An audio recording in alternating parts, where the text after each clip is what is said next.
6వ అధ్యాయం.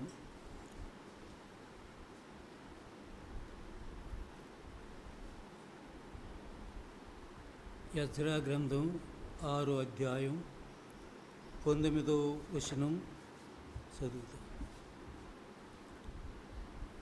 చెరలో నుండి విడుదల నొందిన వారు మొదటి నెల 14వ దినమున పస్కా పండుగ ఆచరించిరి.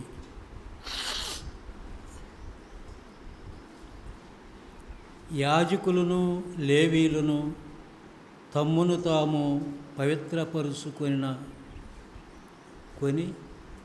పవిత్రులైన తరువాత చెరలో నుండి విడుదల నొందిన వారందరి కొరకు తమ బంధువులైన యాజకుల కొరకు పస్కా పశువుని వధించిరి. కావున చెరలో నుండి విడుదల నొంది తిరిగి వచ్చిన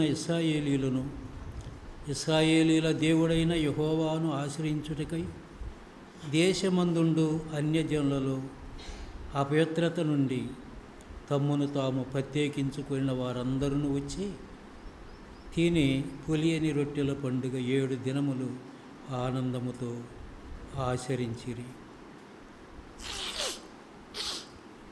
మనం చదివిన వాక్యములో యెజ్రా గ్రంథములో బబులోను దేశము నుండి తిరిగి వచ్చిన తరువాత జరిగిన సంగతిది. బబులోను దేశంలో 70 ఏళ్ళు చెర ముగించుకుని యెరూషలేముకు వచ్చిన తర్వాత పస్కా పండుగ చేయటానికి వారందరూ ఏకభావముతో ఒకచోట చేరుకున్నారు. బబులోను దేశములో పస్కా పండుగలు జరగలేదు. ఇశ్రాయేలీలు 70 ఏళ్ళు అక్కడ ఉన్నారు.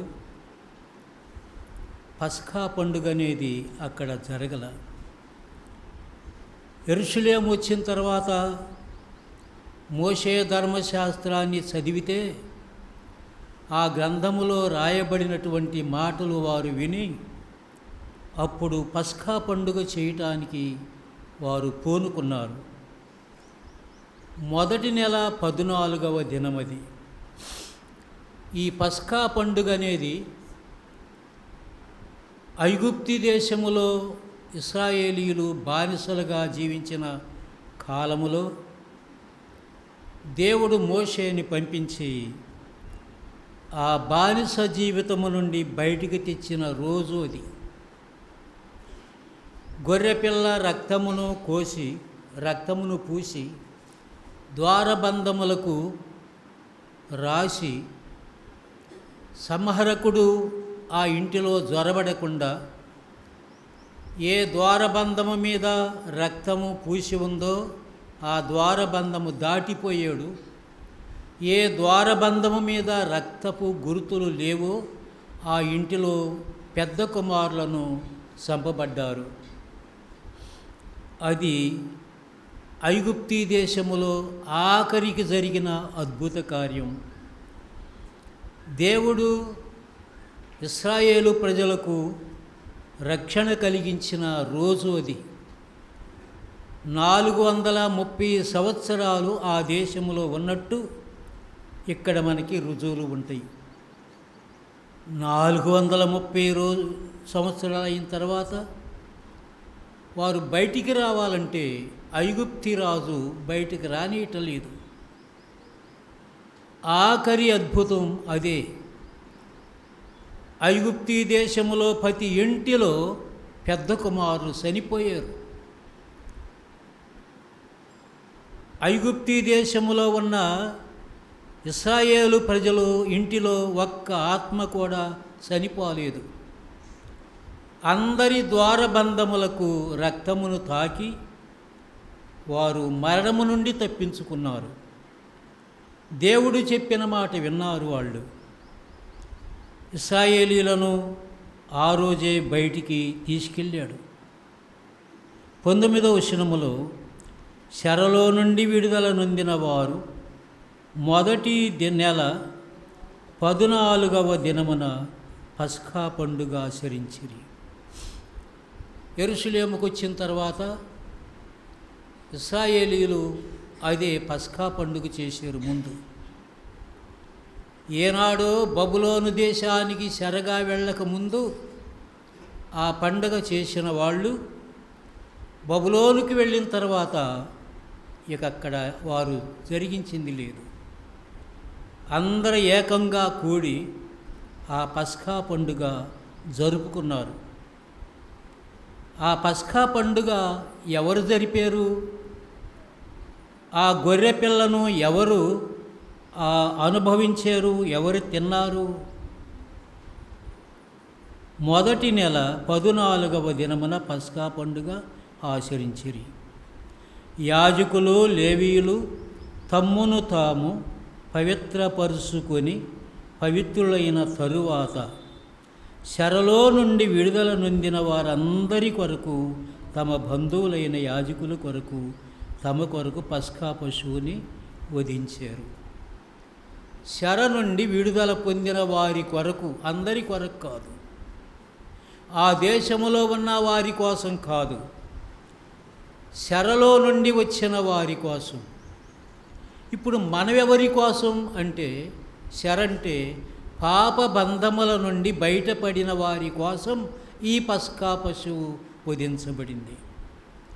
ఇశ్రాయేలీయులు చెరలో నుండి బయటికి వచ్చిన తరువాత బయటికి వచ్చిన వారందరూ తమ్మును తాము ప్రత్యేకించుకొనిన వారు. ఒక ప్రత్యేకత అనేది ఉండాలి క్రైస్తవులకు కూడా. విశ్వాసులకు ప్రత్యేకత, లోకములో కలవకుండా ఉన్న వారు కొరకు, దేవుని నమ్మిన వారు, బాప్తిసం పొందిన వారు, వారు లోకములో ప్రజలలో కలవకుండా ప్రత్యేకముగా ఉన్న వారి కోసం ఈ పస్కా పశువు వధించబడింది. వారు తమ్మును తాము పవిత్రపరుచుకున్న తరువాత చెరలో నుండి విడుదల నొందిన వారి కొరకు, బంధువులైన యాజకుల కొరకు పస్కా పశువు వధించబడింది. మన కొరకు ఒక పస్కా పశువు వధించబడింది. వాళ్ళు గొర్రె పిల్లను వధించారు. మనకి గొర్రె పిల్లకు సాయిగా యేసుక్రీస్తు వారు వధించబడ్డాడు. యేసుక్రీస్తు వారే గొర్రె పిల్ల. ఆయనను గూర్చి యోహాను చెప్పిన మాట, ఇదిగో లోకపాపమును మోసిన దేవుని గొర్రెపిల్ల. ఇశ్రాయేలు కొరకై ఒక గొర్రెపిల్ల వధించబడితే ప్రపంచవ్యాప్తముగా ప్రపంచములో ఉన్న మానవుల కొరకు, వారి విడుదల కొరకు మరొక గొర్రెపిల్ల, ఆయన లోకపాపమును మోసిన దేవుని గొర్రెపిల్ల. ఆయనే యేసు ప్రభువారు గొర్రెపిల్లగా లోకానికి వచ్చి అందరి పాపములను మోసినవాడు, అందరి పాపములను తీసుకుని వెళ్ళి కల్వరిలో తీర్చినవాడు. ఇప్పుడు ఇశ్రాయేలీయులు మొదటి నెల 14వ దినమున వారు పస్కా పండుగ చేస్తే సంవత్సరానికి ఒక్కసారి గుర్తు చేసుకునే పండుగ అది. మనలను దేవుడు ఐగుప్తీ దేశము నుండి మన పెద్దవారిని, పితరులను బయటికి తీసిన రోజు అని మరవకుండా ప్రతి సంవత్సరం ఆ నెల 14వ రోజుని వాళ్ళు పస్కా పండుగ చేసుకునేవాళ్ళు. అది చేసుకునేటప్పుడు ఆ ఐగుప్తీ నుండి వచ్చిన సంగతులు జ్ఞాపకం చేసుకునేవాళ్ళు. ఇప్పుడు మనకి ప్రతి సంవత్సరానికి ఒక్కసారి కాకుండా ప్రతి ఆదివారం మనకొక పస్కా బలి మనం చేసుకోవాలి. సంవత్సరానికి ఒక్కసారి వాళ్ళు జరిగించుకుంటే ప్రతి ఆదివారం రక్షించబడిన వారికి, చెర నుండి పాపము నుండి విడుదల పొందిన వారికి ఒక పస్కా బలి, యేసుక్రీస్తు వారనే పస్కా బలి వధించబడ్డాడు. ఆయన్ని జ్ఞాపకం చేసుకునే రోజు ఆదివారం పెట్టుకుని ఆదివారమున రొట్టె విరవటం ప్రారంభించి నేటికి దానిని మరి అమల్లో జరుపుతూ ఉన్నారు. యేసుక్రీస్తు వారు మన కొరకు పస్కా బలిగా వచ్చాడు అంటే, కొరింథీయులకు రాసిన పత్రికలో మొదటి కొరింథీయులకు రాసిన పత్రిక 5వ అధ్యాయములో 5వ అధ్యాయం 7వ వచనములో మనకొక పస్కా బలి చేయబడిన గొర్రెపిల్ల కనబడతాడు. 7వ వచనములో మీరు పులిపిండి లేని వారు గనుక క్రొత్త ముద్ద ఉటకై ఆ పాతదైన పులిపిండిని తీసి పారవేయుడి. విశ్వాసులైన వారిలో పాత జీవితం ఉండకూడదు అని. పాత జీవితం పులిపిండి కింద లెక్క వస్తుంది. ఆ పులిపిండి అనే పాత జీవితము లేకుండా క్రొత్త జీవితం, క్రొత్త ముద్దగా వారు మారిపోవాలని ఇక్కడ వాక్యం చెబుతూ ఉంది. రెండో మాటలో ఏముందంటే, అంతేకాక క్రీస్తు అను మన పస్కా పశువు వధించబడిన. ఇందాక ఒక పస్కా పశువు ఉంది. పాత నిబంధనలో పస్కా పశువు గొర్రెపిల్ల, క్రొత్త నిబంధనలో పస్కా పశువు యేసుక్రీస్తు వారే. యేసుక్రీస్తు వారే పశువు, పస్కా పశువు, గొర్రెపిల్ల. గొర్రె పశువులన్నిటిల్లో గొర్రెపిల్ల మౌనముగా ఉండేది. ఒక గొర్రెపిల్ల ప్రత్యేకమైనది. ఆ గొర్రెపిల్లను పోల్చబడిన యేసుక్రీస్తు వారు మీరు పులిపిండి లేని వారు కనుక క్రొత్త ముద్ద ఉటకై పాతదైన పులిపిండిని తీసి పారవేయుడి. యేసుక్రీస్తు వారిని నమ్ముకుని ఆరాధించే వారిలో పాతదైనది ఉండకూడదు అని. పాత జీవితం, పాత పాపములు, పాత అలవాట్లు, పాత ఆచారములు, సాంప్రదాయములు అవి నశించిపోవాలి. పాతదైన పులిపిండి, ఈ పాత పులిపిండిని తీసివేసి క్రీస్తును మన పస్కా పశువనే వధించబడిన పస్కా పశువనే యేసుక్రీస్తు వారిని ఆరాధించే ఆరాధన పస్కా బలిది. పాతదైన దాన్ని పారవేయుడి. క్రీస్తును మన పస్కా పశువు వధించబడిను. పాతదైన పులిపిండితోనైనా దుర్మార్గతైన పులిపిండితోనైనా కాకుండా నిష్కాపట్యమును సత్యమును పులియని రొట్టెతో పండుగ చెయ్యాలి. పండుగ అని ఇక్కడ వాడాడు మాట. పండుగ అంటే సంతోషం. మనకి పండుగ అనేది లేదు బైబిల్లో ఎక్కడా కూడా. క్రిస్మస్ పండుగ ఉంది, సంవత్సరానికి ఒకసారి. ఈస్టర్ పండుగ ఉంది, ఇంకా వేరే వేరే పండుగలు ఉన్నాయి. కానీ బైబిల్లో దేవుని ప్రజలకు ఒకే ఒక పండుగ. ఆ పండుగ ఏం పండుగ? పులియని రొట్టెల పండుగ. పొలవని హృదయముతో మన పస్కా పశువు అనే యేసుక్రీస్తు వారు వధించబడిన ఆయన శరీరమును రక్తమును జ్ఞాపకం చేసుకునే పండుగది. ప్రతి ఆదివారం మనకు పండుగ.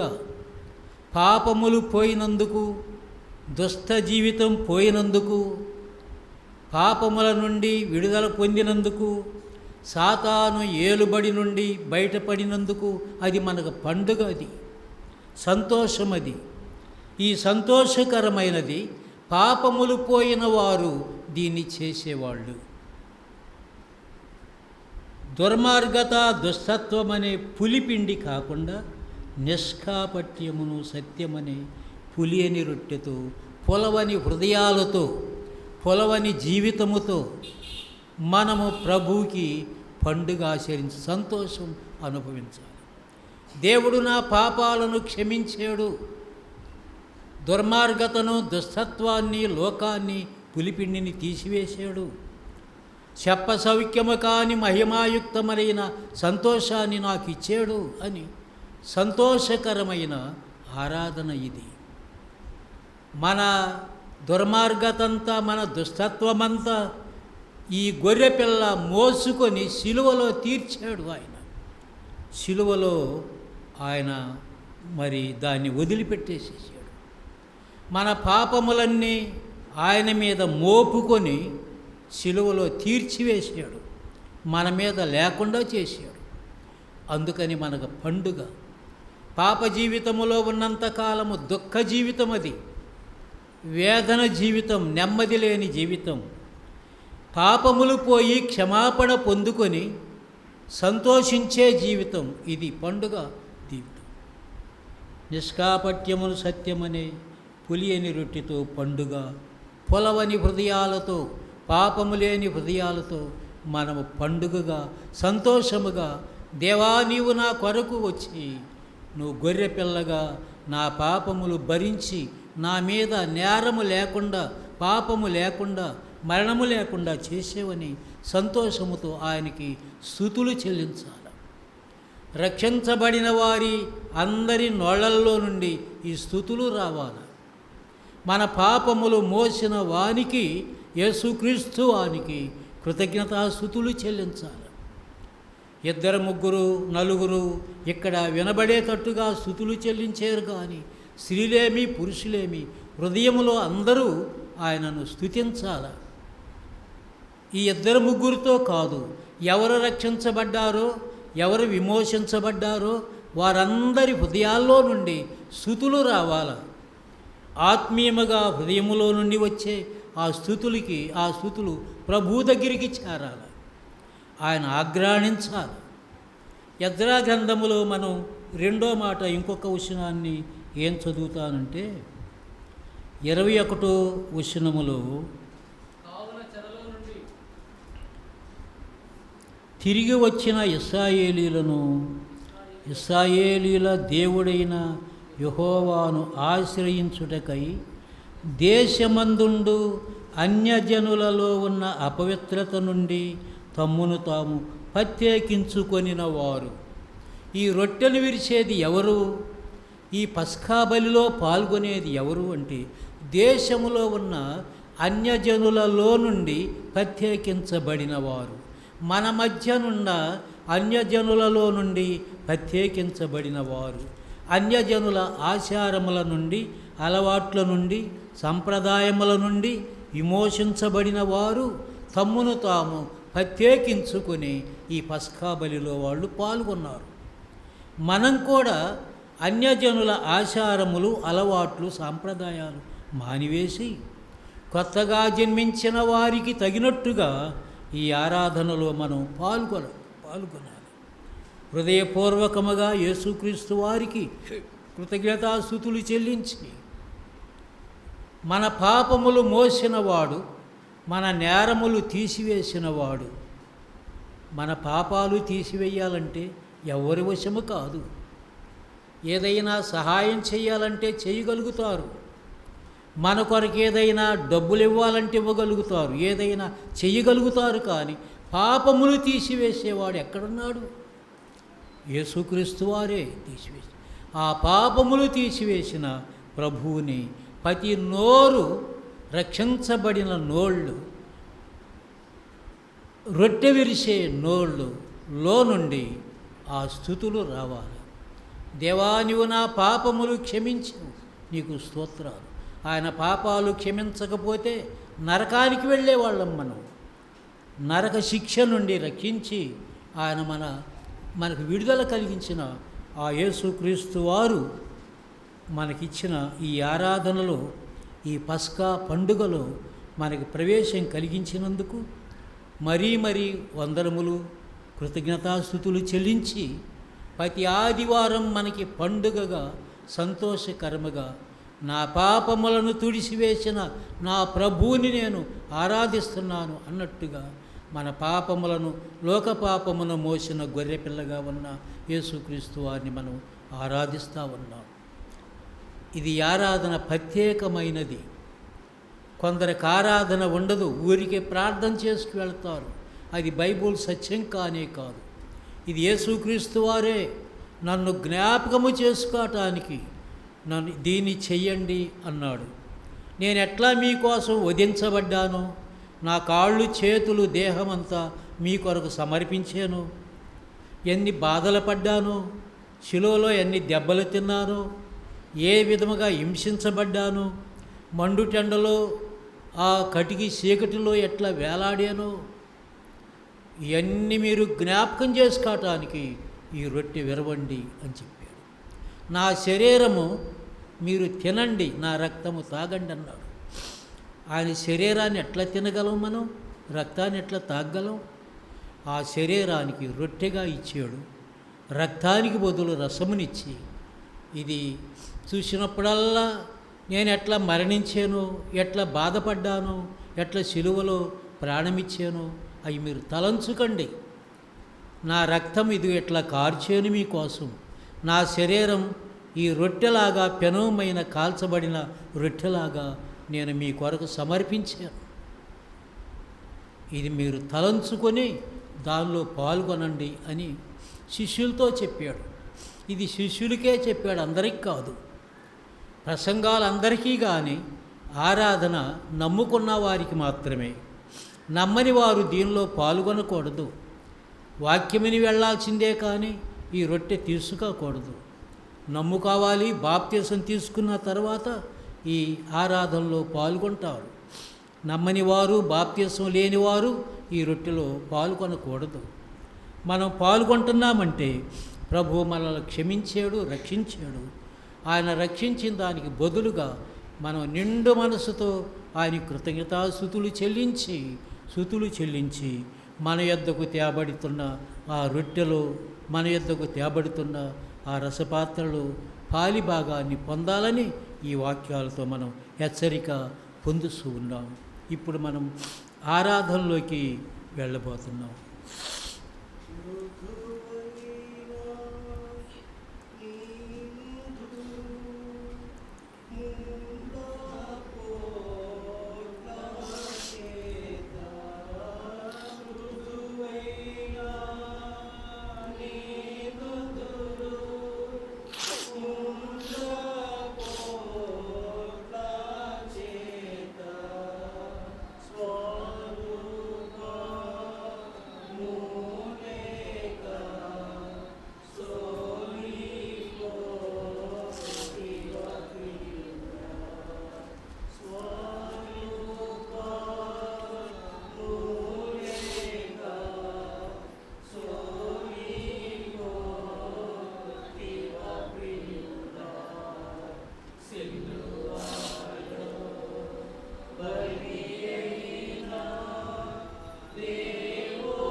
ప్రభు అయిన యేసు తాను అప్పగించబడిన రాత్రి ఒక రొట్టెనెత్తుకొని కృతజ్ఞతాస్తుతులు చెల్లించి దాన్ని విరిచి, ఇది మీ కొరకైన నా శరీరం, నన్ను జ్ఞాపకం చేసుకోవటానికై దీనిని చేయడని చెప్పాను.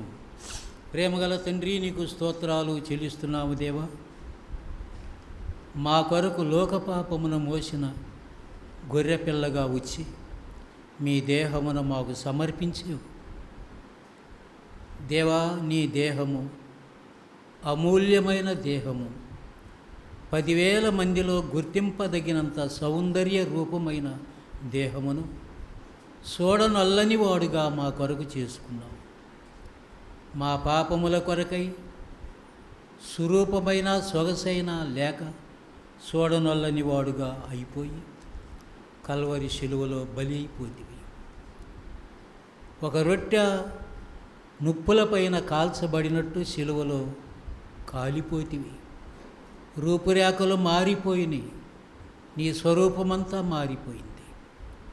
10,000 మందిలో గుర్తింపదగిన నీవు చూడనొల్లని వాడు అయిపోతివి. అందుకు నీకు వేలాదిగా స్తుతులు చెల్లిస్తూ ఉన్నావు. నీ శరీరానికి బదులుగా ఇచ్చిన రొట్టెను దీవించి ఆశీర్వదించి మాకు అందించమని యేసు నామమున స్తోత్రములు చెల్లించి పంచుకుంటున్నాము తండ్రి. ఆమేన్.